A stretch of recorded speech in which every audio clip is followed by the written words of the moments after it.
તળવાની હોય ને તો જવાબ બી ન વઘાર કરવાનો છે, તડકો કરવાનો છે, તડકો.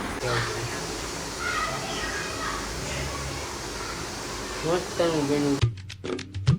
હર હર મહાદેવ મિત્રો, કેમ છો બધા? મજામાં મજામાં જશે.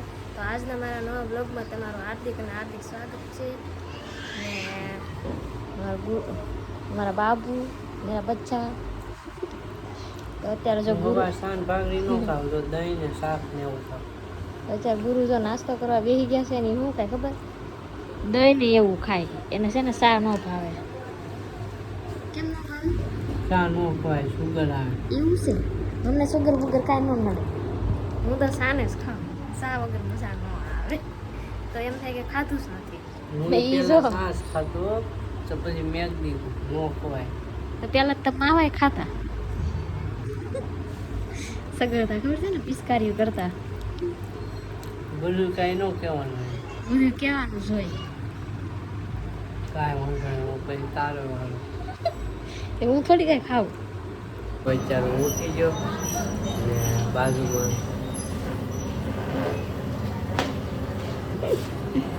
પૈસા છે ને, પૈસા કાઢવા જવું છે. પેલા 1000 રૂપિયા કિરણ પાછું નવું નવું વસ્તુ બનાવવાનું હોય કે ને, એટલે પૈસા નથી એમ કઈ. ફેમિલી, આપણે જો હવે માર્કેટમાંથી ઘરે આવી ગયા છીએ અને આજ મારે શું બનાવવાનું છે ખબર છે? મને નથી ખબર. હું છે ને ફોનમાંથી જોઈને બનાવું છું. પછી તો આવીશું ને સુધારું છું. અડધું આમ પડ્યું ને અડધું અહીંયા પડ્યું. બધું ભેગું કરીને કહી કે હું બનાવું ને. જો વટાણા લાવી માર્કેટમાંથી, પછી મસાલો લાવી હતી, પછી શું કહેવાય, અને શું કહેવાય, કોથમરી નહીં, મેથી ને શેણાનો લોટ. એવું કાંઈક બનાવવાનું છે આજ નવી. કાલ બનાવ નતું, પણ કાલ પાલટી ફરી ગઈ હતી, એટલે આજ મારો છે. કાં બરો હા, જલ્દી પંખો શરૂ કરો. તો ફેમિલી ફેમિલી બ્લોગ બનાવીને તે પંખો બંધ રાખવો પડે, અવાજ આવે બહુ. હવે ચાલુ કરી દો. ગરમી બહુ થાય. શું તો કીનું કાંક આવું બનાવે, નવું આઈટમ કાંક નવી. કા મસ્ત બનાવજો પાછું. ને બધી ફેમિલીને કહેતી તારે જો આવી રીતે બનાવવાનું, એટલે એ બનાવે તો એને ખબર પડે ને કે આવી રીતે બનાવવાનું એમ. તો હવે મારે જો લોટ બાંધવાનો છે, તો લોટમાં જો એટલી વસ્તુ મેં નાખી દીધી: ધાણા, પછી મેથી, ધાણા, જીરું, હળદર, મીઠું અને લોટ શેણાનો. જો વટાણા ફોલાઈ ગયા ને આની હવે ગોળીઓ બનાવવાની છે. કા ગોળીઓ બનાવવાની છે ને જો અહીંયા મરચાં, ઓલું મરચાં શું ટમેટા ને બધું મોળે છે. એ બધી આ બધી વટાણા ફોલવાના અને એટલી વસ્તુ નાખવાની હોય ને, એ બધું મોડવાની છે. કા રેસીપી બધા એને કહી કે નહીં તમને, તો તમે ક્યારેક બનાવો ને એમ. અને અહીંયા સેવડો બનાવે છે. સેવડો નાઇટમાં જાય કે નહીં એટલે લઈ જાય. તો સેવડોનું કામકાજ ચાલે છે ને સામે કંઈક નવું વસ્તુ બનાવે, નવી રસોઈ, નવી રેસીપી. જો ડુંગળી સુધાર નાખી ને અહીંયા તો ગોળી કરી નાખી છે. તેલ નાખી દીધું. હવે તેલ આવે એની વાત જોઈ.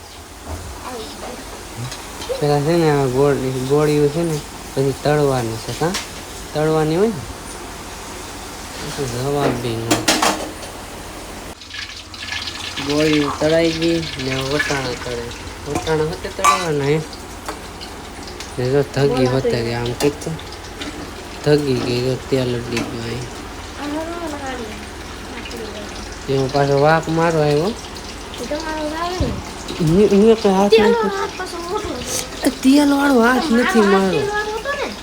ત્યાં આમાં દેખાય.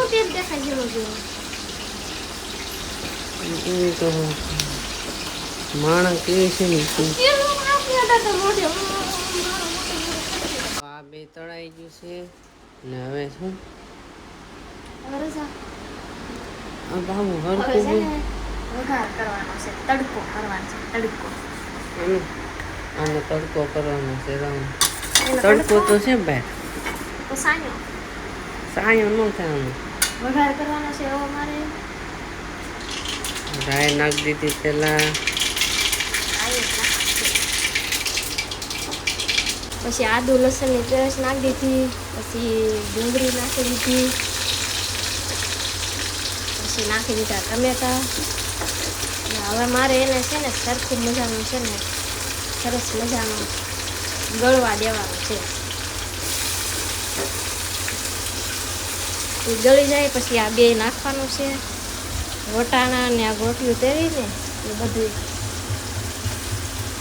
તાવાથી મુઈ પોરો ખાઈને ગરમી ગરમી જામ દીધી. હા ને છે ને એક આંગળી તો બળી હતા, એટલું વસ્તુ બનાવ્યું હતા. બધું નાખી દીધું. હવે થોડી વાર આપણે સડવા દઈએ ને જો હવે કીમો અહીંયા બનાવે છે રોટલા.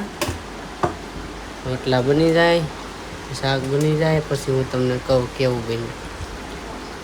ફેમિલી કીનું તો રોટલા બનાવે છે ને મને તો લાગી છે બહુ ભૂખ.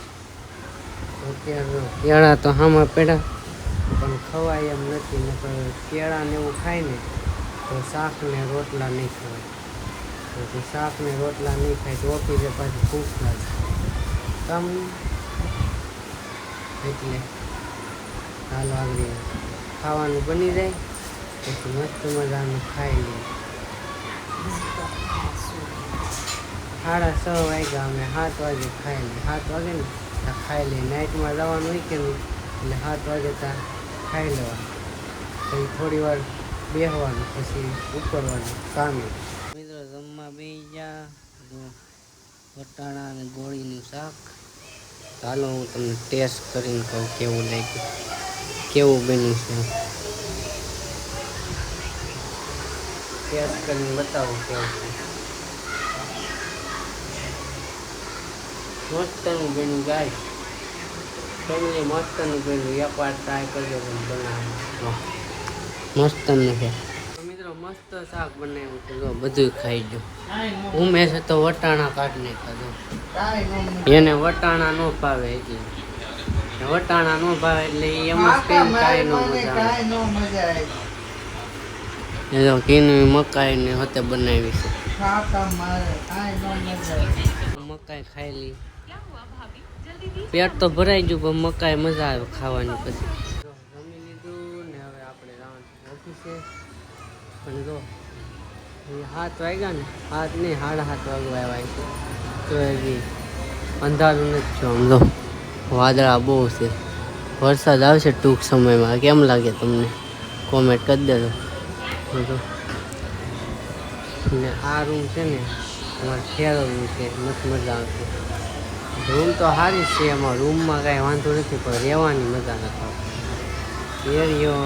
એરિયામાં રહેવાની નથી મજા આવતી. એવું કાંઈ નહીં, થોડોક ટાઈમ રહેવું, પછી જ્યાં સારું ગાળો મળે ને તે ફેરવી નાખશું.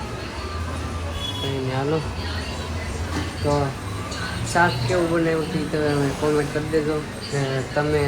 તમે પણ આ ખાધું છે તો એ કોમેન્ટ કરી દેજો, કોણે ખાધેલું. તો હાલો આપણે આ બ્લોગ અહીં પૂરો કરી દઈએ. બ્લોગ તમને કેવા લાગે કોમેન્ટ કરીને જરૂર કહેજો, એક લાઈક કરી દેજો, નવા હોય તો સબસ્ક્રાઈબ કરી દેજો. મળ્યા છે આપણે બીજા બ્લોગમાં. ત્યાંથી બાય બાય.